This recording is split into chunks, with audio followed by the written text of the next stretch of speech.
Welcome to Dependable Flame, where we explore vintage petrol lighters, ashtrays, tobacciana, and other useful mechanisms. Make yourself at home. Today we are going to talk about Black Crackle World War II Zippo lighters. I'm going to reveal a little bit about how I buy lighters and maybe a little bit about how I don't. We're also going to take a look at a couple of current eBay listings that are not mine, but a couple of current listings for Black Crackles that I just saw listed over the weekend, 10-day auctions. So we'll be able to follow along with these for the next week or so. And that'll be fun. But to get back to this group of lighters that we had at the beginning, this is typically the way that I buy lighters. Somewhere between a handful and several dozen. And I'm wondering what some of you may have spied in this group by now, because the seller, and I'm not going to reveal what site that these were listed or purchased on, but the seller highlighted these three lighters: a Playboy automatic, I believe it was a Buxton with the leather wrap, and then a Champ Slim, Champ Trimline. And as you look there in that group of lighters, you see some Scripto View, a Bowers, but right here, behind that cigarette advertising lighter, why is that lighter sitting on its side?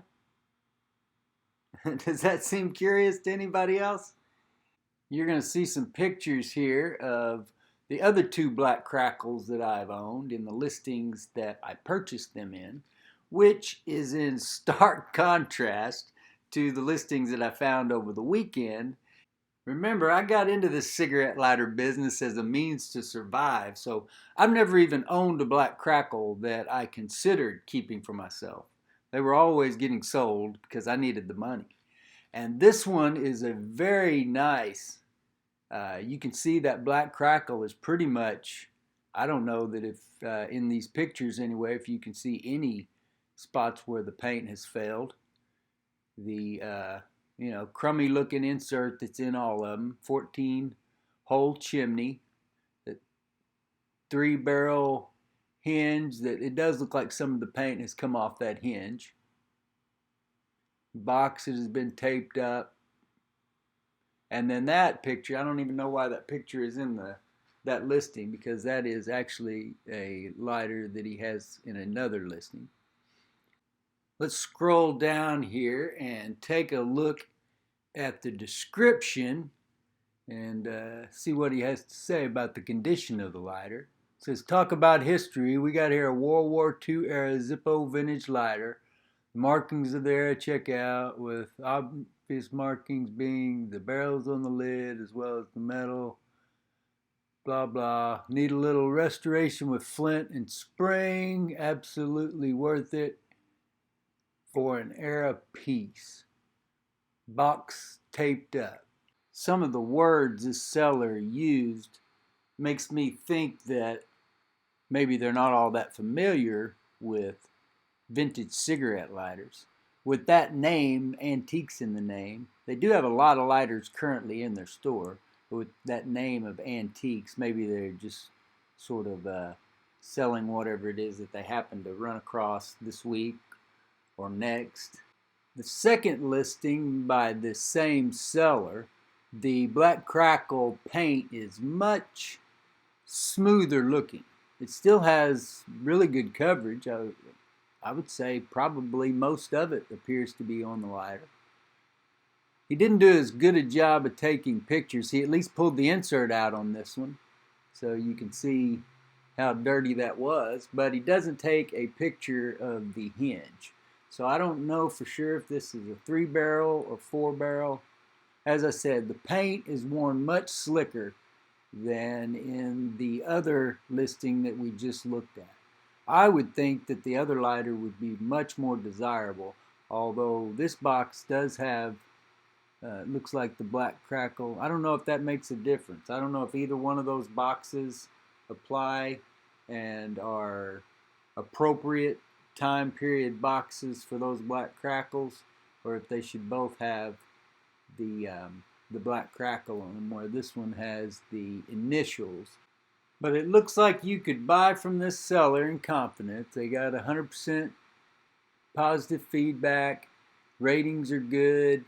Let's go back and take a look now at the original group that we started the video with, and the curious decision by the seller to highlight the Buxton, the Champ Trimline, and this Playboy lighter, when there was a black crackle halfway obscured behind another lighter right there in the front, or right there in the first picture of the listing. So you always got to keep that in mind. You know, there's a chance when you see a black crackle that it is a Neff or a Berkeley or a Park, which are all great, but not as valuable as the Zippo. But when you see that in a listing where you got a lighter laying on its side, then that gives you a clue that maybe it might be a Zippo, because the Zippo had the rounded bottom where they would not stand on their own. They're very hard to read the printing on the bottom of them, and as I said, you know, most of them won't stand up. They're more likely to stand on the lid than they are the bottom. Very hard to read. The paint is often obscured most of the markings on the bottom. We're scrolling through pictures here of the first two black crackles that I own. This is the second one. These were both 3-barrel hinges. That one was in very good condition. I can't remember exactly how much I sold that for, but it was in really good condition. This was the last one. This was the one that was hidden behind that cigarette lighter. And this one has a 4-barrel hinge on it. Was missing a good deal of its paint, but it had a pretty good coverage. It was very difficult to see the printing on the bottom of it, and it definitely would not stand on its own. That insert, the chimney there, was bent up a little bit. You know, these black crackles really aren't all that rare or even scarce, but they're very cool old lighters, and you really are holding a piece of history in your hands. Really cool. Until next time.